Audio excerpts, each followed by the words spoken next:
ኦ አምላኬ ሆይ እግር ኳስ በካምፕ ኑ ምድር ጨርቋን ጥላ አበደች። ባርሴሎና የኒውካስልን ተከላካይ እንደ ወረቀት በመቅደድ ከግማሽ ደርዘን በላይ ጎሎችን ሲያዘንብ አመሸ። ማንም ያልገመተው ማንም ያልጠበቀው የታሪክ ሽንፈት ኒውካስል ላይ ተመዝግቧል። የካታሎኑ ግዙፍ ክለብ የጥንት ግርማ ሞገሱ ዳግም ያወጀበት እጅግ አስገራሚ ምሽት ዛሬ በካምፕ ኑ የታየው ትዕይንት ከእግር ኳስ ጨዋታነት ባለፈ ወደ ጭፍጨፋ የተቀየረ ይመስል ነበር። ታዲያ እናንተስ ስለ ጨዋታው ምን ትላላችሁ? በዚሁ አጋጣሚ እኔን ፎሎ ያላረጋችሁ ካላችሁ ፎሎ በማድረግ ቤተሰብ መሆናችሁ አዘንኩ። ፓፓ ምን አይነት ጨዋታ ነው ማን! ኒውካስትላችን ተገረፈችብን ማን! ቢያንስ 7 ነው ማን 8 አልሆነ። በረጉዴ ተርፋል እየቋጠረ ነበር ብለህ ካሰብክ ማንዬ የእውነት እየቋጠርኩ አልነበረም። 7ኛው ሲገባ ግን ኧረ ጉዴ እንደ አርሰናል ነው የቋጠርኩት። ማን ሰለቸኝ ትላንት ቸልሲ እዛ ተሸንፎ እንዳለ ኮሜንት ላይ ስለኔ ምን አገባኝ። ባርሳ እንኳን ተሳከልሽ። እኛ የሻርለስ አይገባብን በክሊን ሺት አረጋግተን 2 ጽድት ያለ ጎል። አንቺ ደግሞ እንገባባ ሰከንድ ሃፍ ላይ እገልሻለሁ። ኖርማል ማሊያ ልቀበል መጥቼ ቁስል ቀስቅሼ ልሄድ ነበር። አልተሳካለትም። ማሊያ ይሰጠዋል ይሄ አድክም የባርሳ ደጋፊ ከዛ ላ ማሊያ አልብሼው ሰሚ ፋይናል ላይ ቆዳውን እገፍለታለሁ ተረዳችኋል? ያበደ ጨዋታ ለማታውቁት ሰዎች ናግባ። እቺ የዮባ የምትባለው የማንቼና የባርሳ ደጋፊ ናት። እኔ ማንቼን ነው ማስቀድመው፣ ግን ለነዚህ እናሸንፋችኋለን። ግማሽ ፍጻሜ ለማን ነው? በእኛ ጣሉት። በቃ ምንም ዋንጫ የለም ዘንድሮ። ያራዳ ልጅ መቼ ነው የሚጫወተው ማንቼ? ዓርብ ምሽት 5 ሰዓት ላይ ያራዳ ልጅ ጠብቁ። በወር አንዴ ኤፍሲ ሁላችሁም 2ኛና 3ኛና 19 ክለብ ያስፈልጋችኋል። ያኛው ማሊያ እየቀያየረ እንደሚመጣው ሰውዬ ያስፈልጋችኋል ግዴታ። ምክንያቱም ዋና ክለባችሁ በወር አንዴ ነው የሚጫወተው። ድሮ በወር አንዴ ነበር የሚሸነፈው፣ አሁን የሚያሸንፈው በወር አንዴ ነበር የሚያሸንፈው፣ አሁን በወር አንዴ ነው የሚጫወተው። በጣም ብሪሊየንት ውሳኔ። ላለመሸነፍ የምታረጉትን ጥረት ሳላደንቅላችሁ አላልፍ። ይመቻችሁ። ባርሴሎናውያን ካታላናውያን እንገናኛለን ሰሚፋይናል ላይ ገባሽ አይደለ? ኒውካስል 2 ያገባውን እኔም አገባዋለሁ። ኒውካስል ላይ ያገባሽውን 7 ግን እኔ ላይ አታገቢ። ለውጡ ዛጋ ወር ዘገረርስ ሌላ መታወቂያው ሌላ ምድሬ የፕሪሚየር ሊግ ቅሬላ ቡድን ሲያዋርዱን ሄደው በዛ 8-2 በዛ 5-1 በዚህ ድብደባ እንዳለ ሄዳችሁ ምድረ ወራዳ እናንተ እኮ ናችሁ ፕሪሚየር ሊግን ወክላችሁ ሄዳችሁ ተመልከቱ። ሰከንድ ሃፍ ብቻ የገባበት ጎል ማአት። ፈርስት ሃፍ እኮ ምን አይነት ብቃት እንዳሳየ እግዚአብሔርን የሚገርም ኤላንጋ ናበል ነውረድ ወንድም ማለት 7-2 ሰፈሩን ነው በለኝ በመዳነር። ይሄ እኮ 7-2 ነው በለኝ። ማነው ኒውካስትል ቀለለ። ኒውካስትል እግዚአብሔርን ቀለለ። ጠንካራው ፕሪሚየር ሊግ ጠንጋራ ነው የሆነው። ፕሪሚየር ሊግ ጠንካራ ነው የምትሉ ሰዎች ጠንጋራ እንዳትባሉ ብትፈሩ ነው የሚሻላችሁ። ባርሳ ምን አይነት ቲም ነው? ፉትቦል ክለብ ባርሴሎና የሚባለው ለዚህ ነው። በነገራችን ላይ እግዚአብሔርን ነው የምላችሁ ቁም ነገር ማለት ነው። ስለ ፉትቦል እግር ኳስ ክለብ ቢኖራት ባርሳን ነበር የሚመስለው። ዛሬ አንድ ትልቅ ቲም እና አንድ ትንሽ ቲም ነው የተጫወቱት። ባርሳና ትንሽ ቲም አይደለም ከባርሳ አንጻር ኒውካስል ትልቅና ትንሽ ያደረጋቸው ፉትቦል ምን ማለት እንደሆነ ባርሳ ስለገባው እንጂ ያወጡት ገንዘብ ኒውካስል በእርግጠኝነት ይሄን ቲም የዛሬን ላይናፕ ለመገንባት ከባርሳ በላይ ገንዘብ አውጥቷል። ገብቷል። ባርሳ ግን ምን ማለት እንደሆነ ፉትቦል ገብቶታል። በአካዳሚ ልጆች ወስዶ ሰጠት። ምን አይነት ሰከንድ ሃፍ ነው ያየነው? በመቤቴ ፕሪሚየር ሊጉ በቃ እንግሊዝ እንደ ሀገር ነው ያነባቸው። የእስራኤልና የኢራቅ ጦርነት ራሱ እንደዚህ እርስ በራስ አላስነባቸው። ሲቲ 5-1 ሰጠት ደርሶ መልስ። ቼላው 8-2 ሰጠት። ኒውካስል 8 ነው በደርሶ መልስ 8-3 ሰጠት። ቶተንሃም 6 ምናምን ገብቶበታል። የሱንም ቅሌት ልናይ ነው። እርመደሃኔ ዓለም ጠንጋራው ፕሪሚየር ሊግ። አረ ሰዎች በጾሙ ጥሬ እየበላን ነው። ጉድ ነው። እዚህ ጋር ሊያከሽፉት ነው ጨዋታውን። ምንድነው እየተከናወነ ያለው? ፈርስት ሃፍ 5 ጎል የተቆጠሩበት ጨዋታ አስደማሚ ሆኗል ማለት ነው። ያራዳ ልጆች እዛ ኒውካስትል ሜዳ ላይ ሄደው ማለት ነው ተከባብረው አንዳቻ መውጣታቸው የሚዘነጋ አይደለም። አሁን በሜዳቸው ገና ፈርስት ሃፍ ነው 5 ጎሎች ተቆጥረዋል። ባርሴሎና 3-2 እየመራ ወደ መልበሻ ክፍል አምርቷል ማለት ነው። ያራዳ ልጆች ምን አለፋችሁ ይህን ጨዋታ ለማየት በጣም አስቸጋሪ ነው። ይሁን እስካሁን ካላየ ሰከንድ ሃፉን ተመልከተው። በጣም ቆንጆ ጨዋታ እንደሚሆን ምንም ጥያቄ የለውም። ኒውካስትል ይሞክራል፣ ባርሳ ይሞክራል፣ ኒውካስትል ይሞክራል። በቃ ጭፍጭፍ ነው የምልህ። በጣም ቆንጆ ጨዋታ ነው እየተመለከትን የምንገኘው ማለት ነው። ላሚን ያማል ጤናውን ስቷል። ያራዳ ልጆች ገብቷል። 19 ዓመታቸው ገና ሳይሞላ ከ10 በላይ ጎል ያስቆጠሩት እሱና ኪሊያን ምባፔ መሆን ችሏል በቻምፒዮንስ ሊጉ ማለት ነው። ያራዳ ልጆች ምን አለፋችሁ በጣም አስደናቂውን ጨዋታ እየተመለከትን ነው። እንዳያመልጣችሁ። ሰከንድ ሀፍም ሐሳብ አስተያየት ኮሜንት ላይ በደም ሼር ኮፒ ሊንክ እንዳይረሳ። ይመቻችሁ። ባርሴሎና ኒውካስልን እንዳይሆን አርጎ አፍራርሶታል። ካምፕኑ ላይ የመጀመሪያው አጋማሽ አጓጊ የነበረ ሲሆን ሁለተኛው አጋማሽ ግን ሙሉ በሙሉ የባርሴሎና የበላይነት የታየበት ሆኗል። በሁለተኛው አጋማሽ ባርሴሎናዎች 4 ጎሎችን አዝንበዋል። በዚህ እንቅስቃሴ ፈርሚን ሎፔዝ 1 ጎል፣ ሊቫንዶስኪ 2 ጎል ሲያስቆጥር ራፊኒያ ተጨማሪውን ጎል አስቆጥሯል። በድምሩ ራፊኒያ 2 ጎል፣ ሊቫንዶስኪ 2 ጎል፣ በርናሊያማንና ሎፔዝ ደግሞ አንዳንድ ጎል ያስቆጥሩበት ጨዋታ ሆኗል። ኒውካስሎች የመጀመሪያውን አጋማሽ እንቅስቃሴያቸውን በሁለተኛው አጋማሽ መድገም አልቻሉም። ደከሙ። እንቅስቃሴያቸው ወረደ። የተከላካዩ መስመሩ እንደውም ፊት ሲያፈሳ አምሽቷል። እናም በድምር ውጤት ባርሴሎና ይህንን የሻምፒዮንስ ሊግ የጥሎ ማለፍ ጨዋታ 8-3 በማሸነፍ ሩብ ፍጻሜውን ተቀላቅሏል። የአትሌቲኮ ማድሪድና ቶተናምን አሸናፊ በቀጣይ ዙር ይጠብቃል። አትሌቲኮ ማድሪድ በ3 ጎል ልዩነት እንደማሸነፉ መጠን ምናልባት በሩብ ፍጻሜ ኦል ስፔን የስፔን ክለቦች አትሌቲኮ ማድሪድ ከባርሴሎና ሊገናኙ እንደሚችል እየተገመተ ነው የሚገኘው። የምሽቱን ጨዋታ ግን መጠበቅ ይኖርብናል። አንፊልድ ላይ ሊቨርፑል ከጋላታሳራይ የሚያደርጉ ጨዋታ ይጠበቃል። አሰልጣኝ አርነ ስሎትም አሰላለፋቸውን ይፋ አድርገዋል። ግብ ጠባቂ አሊሰን ቤከር ካለፈው ጨዋታ ተመልሶላቸዋል ከጉዳት። ቀኝ መስመር ላይ ፍሪምፖንግ፣ ግራ መስመር ላይ ኪርኪዝ፣ ኮናቴና ቫን ዳይክ የመሃል ተከላካዮች ናቸው። አማካኙ ደግሞ ግራመን በርሾቦ፣ ሰባላይና ማካሊስተር የሚመሩት ይሆናል። በፊት መስመር የማጥቃት እንቅስቃሴ ጋክፖ፣ ኢኪቲኬና እንደዚሁም ደግሞ መሐመድ ሳላህ የሚጫወቱ ይሆናል። ሊቨርፑል ውጤቱን የመቀልበስ ከፍተኛ ኃላፊነት ይዞ ይገባል። አርነ ስሎት ወደ ቀጣዩ ዙር ለማለፍ በቱርክ ምድር ኢስታንቡል የደረሰባቸውን 1-0 ሽንፈት መቀልበስ ይኖርባቸዋል። ይሳካሉ። አብረን እናያለን። ቶተንሃምስ እንደ ስፖርቲንግ ሊዝበን ታምር ያሳየ ነው። የ3 ጎል ልዩነቱን ቀልብሶ አብረን እናያለን። አትላንታ በግማሽ ደርዘን ጎል ሜዳው ላይ የተሸነፈ ቡድን ነው 6-1። ይህ ጨዋታ ድራማ ይኖረው ይሆን? አብረን እንመለከታለን። የምሽቶቹን ጨዋታዎች በቀጥታ ስርጭት እንሸፍንላችኋለን። ማረፊያችን አንፊልድ ላይ አድርገን የሊቨርፑልና የጋላታሳራይ ጨዋታ ላይ ትኩረት አድርገን ሌሎችንም ጨዋታዎች እናስመለክታችኋለን። ተቀላቀሉን። ዩቲዩብ ላይ ሲዲ ስፖርት ብላችሁ ሰርች በማድረግ ሰብስክራይብ በማድረግ አብራችሁ እንድታመሹ የአክብሮት ግብዣችን ነው። ገባ በሉ ሲዲ ስፖርት ላይ። መልካም ጨዋታ፣ መልካም ውጤት። ይመቻችሁ። ፈርስት ሃፉን ላይ እኮ 7-2 ጨዋታ ያልቃል። ጭራሽ ማይታሰብ ነገር ነው። ባርሳ በየትኛውም አጋጣሚ ያሸንፍ ነበር እያልኩ የነበረውና ያቺ ፔናልቲ የሚገርም አጋጣሚ ናት። ራፊኒያ ትክክለኛ ነገር ነው ያደረገው። በቃ ይዞታል፣ መውደቅ ነበረበት፣ ወደቀ። ራፊ በቃ ጎልም ያገባል፣ አሲስትም ያደርጋል። እኔ ምን አይነት ተጫዋች ነው በመድኃኒዓለም። ይህ ሰውዬ ለሃንሲ ፍሊክ ቡድን እስትንፋስ ይሆናችሁ። ያማልም ማስቆጠር ችሏል፣ አንደብስ ያስቆጥሯል። ፈርሚን ሎፔዝ የሚገርም ጎል ያስቆጠረው። ሁለቱ ግን አብክኗል። ይህ ጨዋታ 9-10 ምናምን መግባት የሚችልበት አጋጣሚ ነበር፣ ግን ይሄ በጣም በቂ ነው። 7-2 በጣም በቂ ነው።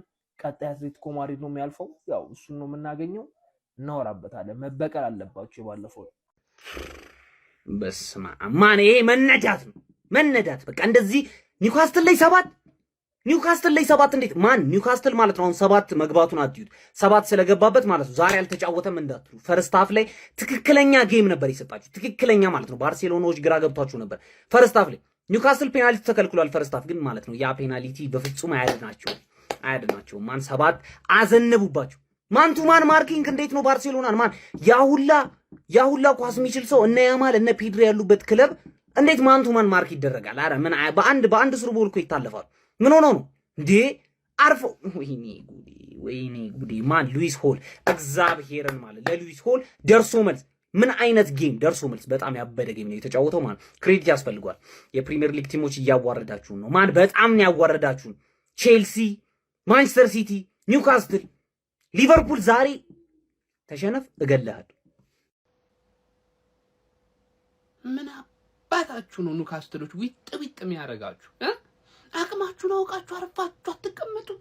ምንድነው ፈርስታፍ ደረታችሁን ነፍታችሁ የምትሄዱት? እኔ እኮ አላመንኳችሁም። ፈርስታፍ እውነቴን ነው ብላችሁ ደረታችሁን ነፍታችሁን ቲንቲንቲ ስትጋፉ ባጃጆች እንዴት ነው እንዲህ አይቀጡ? ቅጣት እኮ ነው የቀጧቸው። እኔ አቅም ካልፈቀደ አቃተኝ ካልክ መጀመሪያ ላይ እንደዚህ ብለህ መጣህ አይደለ? ገላግሉኝ ትላለህ። እንደዚህ እንደው መሬት ላይ ወድቀህ እንደው ሁሉ ቦታውን እኮ ነው አፈር የነካው። ምላሱን ብቻ ነው ኒውካስትል አፈር ያልነካው እንጂ ቅጥቅጥ ነው የተደረገው። ነውር ነው እንዴ! ቢያንስ እንኳን ንግራ ይሞክሩ። ወይኔ በላቸው ወቀጡት። ስነ ስርዓትን ያዝ። ስስ አርፈክ በዚህ ውጤት ጨርስ። ውጤቱን ጨዋታውን በዚህ ውጤት ጨርስ። አርፈክ እውል። አንድ ጎል አልፈልግም። አንድ ጎል በቃ ብያለሁ። በቃ ስነ ስርዓት ይውል። ሰከንድ ክላቤ ነክ ይውል። ተው ብያለሁ። ተው በቃ ድብ በሳምንት 2 ይል ደግሞ ይለው እንዴ? ኧረ በቃ ብለክ ኧረ የእንግሊዝ አምላክ ያለሽ፣ ኧረ የእንግሊዝ አምላክ ያለሽ፣ ኧረ ቀዘነች እንግሊዝ፣ ኧረ ጎበዝ አዋረደችን። በአውሮፓ መድረክ ታይዞ ተሰምቶ የማይታወቅ እንግሊዝ ቀዘነች። የምሬ ነው። 8-3 8 ለምናምን 5 ለምናምን። አሁን ሚኮስፐርስ እና እኔ ደግሞ ምን እንደሚጠብቀን መድኃኒዓለም የሚወቀው። ለኔን ቢያሸንፈኝ ወይ 2-1 ወይ 2 ለምናምን ነው። አያሸንፈኝም እንጂ ሚኮስፐርስ ደግሞ እንዴት ነው አስጠብቀሽ እንኳን መውጣት አለብሽ ሚኮስፐርስ። ኧረ ተዋርደናል ጋይስ። ኧረ ምን ቅሌት ነው? ሊግ ምርጡ ሊግ ነው ጋይስ። ምርጡ ሊግ አይደለም። ምርጥ ሊግ ሳይሆን እያንዳንዱ ክለቦች አደጉ እንጂ ምርጥ ሊግ አይደለም። አንደርሬትድ ነው ፕሪሚየር ሊግ። ያራዳ ልጆች እንደተወራለት አይደለም። አዋረዱን። ይቅር በሉ። ቅድም አንድ የማድሪድ ደጋፊ እንደዚህ ሽጉጥ ደቅኖብኝ ነው ባርሳ ይሸነፋል ብዬ ነበር። ይቅር በሉኝ። ምን እንደቃሙኝ በልብለው ነው ያራዳ ልጆች። ይቅር በሉኝ። እንግሊዝ ግን ተዋርዳለች። እንግሊዝን ላስከበር የሚችል እኔና አርሰናል ብቻ ነው። የምሬ ነው። we are liverpool guys። እናሳያችኋለን። ምን አፈጣጠነኝ። 90 ደቂቃ አልጠብቅም።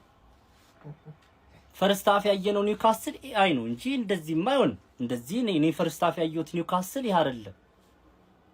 እኔ እኮ ማለት አውቀዋለሁ እኮ ባርሳ ኢቭን ማለት ነው 8 ብታስቆጥርበት 11 አስቆጥሮ ሊያሸንፍ እንደሚችል ምን አፈጣጠነኝ። ኒውካስል የምርም ፈርስት ሃፍ የተመለከትነው ኒውካስል አይ ነው እንጂ ምን ቅማችሁ ነው የገባችሁ? ሰከንድ ምን ብሏችሁ ነው አሰልጣኙ? እንዴ በፈጣሪ ስም እኔ በጨዋታው ማለት ያሳዘነኝ ራምቡን በጣም ነው ሙዱና እሱን ሲያሰቃዩት ምናምን ደበረኝ። እንደውም እኔ ምራዋቸዋል ባይኔ። ምክንያቱም ልክ ፈርስት ሃፍ ከተመለሱ በኋላ 2 ጎሎች ምናምን ከተቆጠሩ በኋላ በቃ ከዛ በኋላ ይሄ ነገር 10 ጎል ምናምን እንመለከትበታለን ያልኩት በቃና ለአሰልጣኙ አጠቃላይ ለራምስዴል እንደዚሁ አጠቃላይ ለኒውካስል የሚባል ቡድን በቃ የሆነ ሂስቶሪካል ነገር እንዳይጽፉባችሁ ምናምን ነገር በጣም ነበር የፈራሁት። እንደውም ምራዋቸዋል ብዬ ነው የማስበው። እግዚአብሔር ሰከንድ ሃፍ ኮምፕሊትሊ ጨዋታው ጠፍቶባችሁ ነበር። በጣም ስተቶች የበዛበት ጨዋታ ነበረ። እኔ ምንም በቃ ሰከንድ ሃፍ የነበረው ኒውካስል የሆነ የካዛክስታን ሊግ እንትን ነው ክለብ ነው የሚመስለው። እግዚአብሔርን ጭራሽ የተደነባበረ ኒውካስል። ኤኒዌይስ እኔ ሊዋን ስለምወዱ ምናምን ፈርስት ሃፍ ጥሩ አልነበረም። ዳምበር ነው የወጣበት ኳስ ምናምን ነገር እሱም የሆነ ክሪቲሳይዝ ያስደረገው ነበር። ፕላስ የሆነ እርጅና አለ ምናምን ነገርና የሆነ ብዙ ሰዎች በዚህ ሰዓት ኢቨን ሲሳሳት ምናምን ይሄ ኳስ ይሳታል ከሚባለው ነገር ይልቅ ሊዋንዶስኪ አርጅቷል ምናምን ቢወጣ ይሻላል ምናምን የሚሉ ሰዎች ስለሚበዙ ማለት እኔ ደግሞ ሊዋን በጣም ነው የምወደው። የምታውቁ ሰዎች ታውቃላችሁና ሊዋ ጎል ስላስቆጠረ ምናምን ተመችቶኛል፣ ደስ ብሎኛል። እግዚአብሔርን ከልቤ ነው። እና ያው የፈርስት ሃፍ ኒውካስል ኤአይ ነው። ፈርስት ሃፍ ላይ ሰራሁት ቪዲዮም ኤአይ ነው ለማለት ነው። ይመቻችሁ። አረ ጋይስ ባርሳ ኒውካስል ላይ ምን አይነት ድርጊት እየፈጸመ ነው? አረ እንቃወማለን። የምር እቃወማለሁ እኔ እንዴ። በቃ 10 መግባቱ አይቀርም እኮ እንዴ። እኔ 7 እስኪገባ ድረስ ነበርኩ። አረ ወይኔ፣ አረ ባርሳ እኔ ቶተናም ራሱ እንዲያልፍ እየፈለግኩ አይደለም። አሁን ጋይስ የምር ባርሳን እኮ ነው የምናገኘው ሪሞንታዳ ከሰራን አትሌቲኮን። አረ ይቅርብን መሰለኝ ጋይስ፣ ይቅርብን። በቃኝ። እንደ እንግሊዝ ቀለናል፣ ተዋርደናል። ኒውካስል ጭራሽ ዛሬም እሱም 8-3 ሆነ። በድምር ውጤት 8-3። ዛሬ ብቻ 7 ጎል ነው የተቆጠረበት። በጣም ያሳፍራል። በእውነት ነው የምላችሁ። አረ በስመ አብ። እንግሊዝ ዘንድሮ ልክ አይደለንም። በእውነት ነው የምላችሁ። ልክ ያልሆነ ነገርም አለ። አረ እንዲቀለልን እንዴ! ትላንት ቼልሲ ላይ 8 ዛሬ 8 ባይዞ ጨዋታው ሳያልቅ ነው እየሰራው ያለሁት። ከዚህ በኋላም ጎል ሊቆጠር ይችላል፣ ግን ያሳፍራል። እኔ በቃኝ፣ ማየትም ደበረኝ። ከምር ነው የምላችሁ። ግን ባርሳን አለማድነቅ አይቻልም። የሚገርም ክለብ በእውነት ነው የምላችሁ። ሲጀመር ማለት ነው ላሚን ያማል ኤአይ ነው። በእውነት ነው የምላችሁ፣ ምንም ጥያቄ የለው። ላሚን ያማል ኤአይ ነው። በቃ ሊቫንዶስኪ እንዴት ባይዞ ሊቫንዶስኪ ያባከነው ኳስና ያማል ራሱ የሳተው ኳስ ነው እንጂ ዛሬ ጎሉ እንጂ 11 በስመ አብ ቦል ጨዋታው ገና አሁንም አልተጠናቀቀም። ከዚህ በላይ ግን ቅሌትና ውርደት የእንግሊዝ ማየት ይደብራል። እኔ ፈርስት ሃፍ ላይ ማለት ነው ኒውካስትሎች ኢላንጋ 2 ጎሎችን አስቆጥሮ ማለት ነው አቻ ሲያደርግ በቃ የሆነ ነገር ተስፋ ጠብቄ ነበር። ግን ማለትም ያን ያህል እንደዚህ እንኳን ይዋረዳል ብዬ አልጠበቅኩም ነበር። ግን ቀጠቀጧቸው ሰከንድ ሃፍ። ኧረ በስመ አብ ያሳዝናል። ኒውካስትልም እንግዲህ ብቻ ለባርሳ ግን ባርሳን አለማድረጋቸው የሚገርም ክለብ ዋው! እንዴት ነው ግን በዚህ ደረጃ ሊቀለልና ሊግማማ የቻለው? ግን አንተ ሻምፒዮንስ ሊጉን አግማሙት። የፕሪሚየር ሊግ ክለቦች እንዲህ ባትሄዱስ ባትሳተፉት እንዴ? እናንተ ፎጣ ጥሎ መውጣት እኮ ክብር አለው እኮ። እንዴ ታኬታ የለንም ብሎ መምጣት እኮ ክብር አለው እኮ። እንዲህ በዚህ ደረጃ እንደዚህ አግማምት። አረ ኤዲት ይሰራ በአላህ። አረ ኤዲት እንደዚህ ያግማሙትን ኤዲት አድርጉልን ጎበዝ። አረ ኤዲተሮቻችን እንዲህ ደግሞ አንዳንድ ቲክታከሮች ይሄ ጨዋታ ካመለጠ ምናምን ፈርስት ሃፍ ላይ ገብተህ ሰከንድ ሃፉን አይተሃል እንዴ?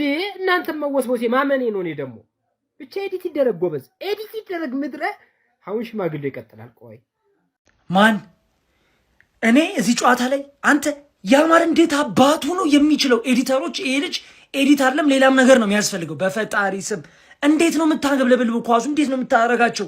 እዴ ስለ ለምን መለፍለፍ አይደለም፣ የፈለግከውን ነገር አድርግ። በጣም ነው የምትችለው። በቃ ገብቷል። በጣም ነው የምትችለው። ፈርስት ሃፍ ለተመለከተው እኮ አንተ በፈጣሪ ስም ኒኮ ሁለታቻ ሲሆን በና በ28ኛው ደቂቃ ሁለታቻ ሲያደርጉ በቃ ባርሳ ሃይላንዱን ለማስጠበቅ የሚሞክረውን ጥረት ላይ ሲሳሳት ነበረ። ገብቷል። ኒውካስትል ግን ስህተት አበዛ። በኒውካስትል ስህተት ነው የሁሉ ጎል የተቆጠረው፣ በራሳቸው ስህተት። ዝም ብሎ ላይ ያገባል። እንዴት አባታችሁ ነው የምትችሉት? አጫወታችሁ እንዴት ነው የሚያስደስተው? በፈጣሪ ባርሳ እግዚአብሔር ትክክል የሚያስደስት ጨዋታ የምትጫወቱት እናንተ ናችሁ። እስከ ማለት አንተ ያማር እንዴት አባቱ ነው የሚችለው? እኔ እግዚአብሔር ከበደኝ እዴ። አሁን ቀጣይ ይመስለኛል አትሌቲኮ ነው የምታገኙት። ፓስ ማድረጉ አይቀርም ዞሮ። ስለዚህ ማን ከአርሰናል ጋር እናንተ ማየት ነው የምፈልገው። ወይኔ አረ ጋይስ እንደ ባርሳ ግን አዝናኝ ቲም በይሳት ከየት ይገኛል? የምሬን ነው። ከየትኛውም ቡድን ጋር ጨዋቱ በቃ አዝናኝ ጨዋታ ነው የምታዩት። በአውሮፓ ሻምፒዮንስ ሊግ 16 ዙር የመልስ ጨዋታ ካምፕኑ ላይ ኒውካስትል ዩናይትድን ባርሴሎና 7-2 በሆነ ሰፊ ውጤት በማሸነፍ በድምር ውጤት 8-3 በሆነ ውጤት ኒውካስትልን በመርታት ከውድድሩ አሰናብተው ወደ ቀጣዩ ዙር ማለፋቸውን ማራገጥ ችለዋል። ምን አይነት ጌም ነበር የተመለከቱት ጋይስ? ፈርስት ሃፍ ተመልከቱት ብያችሁ ያልተመለከታችሁ ሰዎች ልትጸጸቱ ይገባል። አንዴ ይህን ጌም ላልተመለከቱ ሰዎች የሌላ ጸሎት እናድርግላችሁ። ምን አይነት ጌም ያየ ነው። ፈርስት ሃፍ የሚገርም ፉክክር ነበር የተመለከትነው። ሰከንድ ሃፍ ግን ባርሳ ኒውካስትልን ዲስትሮይ ያደረገው ማለት ይቻላል። በዚህ ጨዋታ ላይ ባርሴሎናዎች በራፊና አማካይነት 6ኛው ደቂቃ ላይ ቀዳሚ መሆን ችሎ ነበር። ኒውካስትሎች 15ኛው ደቂቃ ላይ በኤላንጋ አማካይነት አቻ ማድረግ ቻሉ። በድጋሚ ባርሳዎች በበርናል አማካይነት 18ኛው ደቂቃ ላይ ጎል አስቆጥረው 2-1 መምራት ቻሉ። ኤላንጋ 2 አቻ ማድረግ ቻለ። ከዛ የመጀመሪያው አጋማሽ ሊጠናቀቅ ሲል ላሚን ያማል በፔናልቲ ለባርሳ ጎል አስቆጥሮ ባርሳን 3-2 ቀዳሚ ማድረግ ቻለ። ሰከንድ ሃፍ ቀሪው ታሪክ ነበር ማለት ይቻላል። ፈርሚን ሎፔዝ፣ ሮቤርት ሌዋንዶውስኪ ለጎሎች እንዲሁም ራፊና ቀሪዋን ጎል በማስቆጠር ባርሴሎና ጨዋታውን 7-2 በድምር ውጤት 8-3 ማሸነፍ ችሏል። ራፊና በዚህ ጨዋታ ላይ 2 ጎል እንዲሁም ደግሞ 2 አሲስት በማድረግ ድንቅ ምሽትን ማሳለፍ ችሏል። ላሚን ያማል ጎልና አሲስት በዚህ ጨዋታ ላይ ማድረግ ችሎ ነበር። እንዲሁም ደግሞ ፈርሚን ሎፔዝን በተመሳሳይ ጎልና አሲስት ማስመዝገብ ችሎ ነበር። ሮበርት ሌዋንዶውስኪ 2 ጎሎችን ማስመዝገብ ችሎ ነበር። ያበደ ምሽትን የባርሳ ተጫዋቾች ያሳለፉት ማለት ይቻላል። ኒውካስትል ዩናይትዶች ግን ሰከንድ ሃፍ ምን እንደነካቸው ግራም ያጋባ ነው። በጣም ኦፕን ፕሌይ ነበረ። ፈርስት ሃፍ የባርሳን የሃይላይን እንቅስቃሴ ኤክስፕሎይት ሲያደርጉት ነበር በተደጋጋሚ። ሰከንድ ሃፍ ግን ፍርክርክ ነበር ያሉት ማለት ይቻላል። ለማንኛውም እናንተ ስለዚህ ጨዋታ ምን ትላላችሁ? ሀሳባችሁን አጋሩኝ። የፕላስ ምልክቱ መጫ እንዳትረሱ። ሲቲ ወደቀ፣ ምን ችግር አለ? 7 ባርስ እያለልኝ ተስፋ ቻምፒዮንስ ሊግ የሚበላ ቡድን ተገኝቶ ፈርስት ሃፍ መጥቼ ጨዋታ እንዳያበልጥ ብዬ አስጠንቅቄ ነው የሄድኩት። ያየ ካለ አመስግነኝ። ኮሜንት ላይ 4 ጎል አሳይቻለሁ ማለት ነው። አርስዬ አርሱ አረ ሴሚፋይናል ላይ ልኝ እኔ ይሄ ቡድን ማለት ነው ለምን 3 አይገባበትም? በቃ ማግባቱ ላይ ግን ትተማመንበታለህ። በስመ አብ! አረ እንዴ ምን አይነት ራፊኒያ ምን አይነት ፓስ ነው! ፈርስት ታይም ፓስ እንደዛ ትችላለህ? አረ በስመ አብ! ባይዞ ሌዋንዶውስኪ ሪካርዱን የሜሲን ሰብሮታል ማለት ነው። ከ40 በላይ የተለያዩ ቲሞች ላይ ቻምፒዮንስ ሊግ ጎል በማስቆጠር ከማን ይመስላችኋል ብዙ ጎል ያለው እንግሊዝ ውስጥ? ከአርሰናል። ይኸው እዚህ ጋር እንደምታዩት ነው 4 ጎል ነው ያለው ከእንግሊዝ ውስጥ። ከአርሰናል ነው ትልቅ ጎል ያገባው። ከሲቲ 1 ጎል አግብቷል እንደምታዩት ነው። ሌላው እዚህ ጋር ቤኔፊካ ላይማ አዝምቦታል እዚህ ባይዞ ላሚን ያማል ትንሽ የፈተነው ዲፌንደር ቢኖር እስከዛሬ ካዩት ከኑኑ ሜንዲዝ ቀጥሎ እሱንም እንትን አስቀዝኖታል የሆነ ሜዳቸው ላይ ማለት ነው።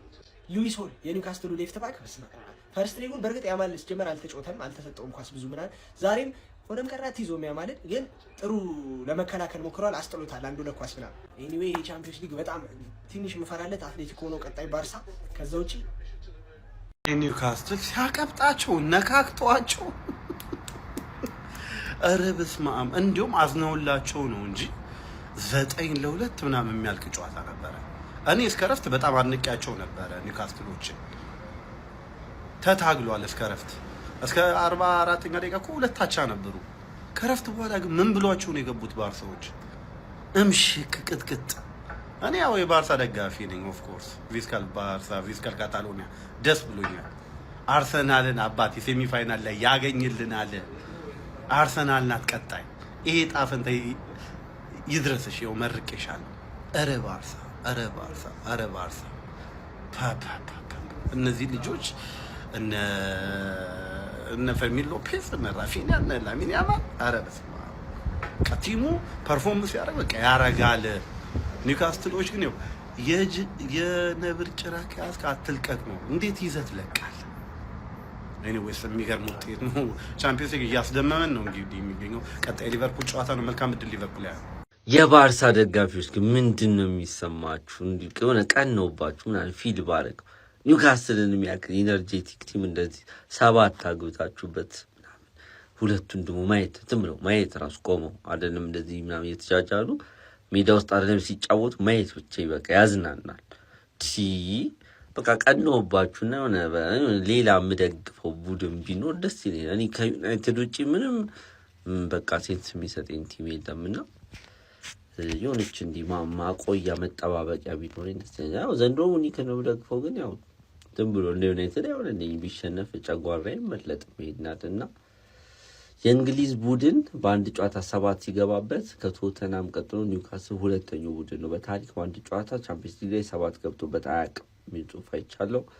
እናንተ ኮፒ ሊንክ ላይክ ሼር አድርጉ፣ ፎሎ አድርጉ። ቤቱን ይመቻችሁ።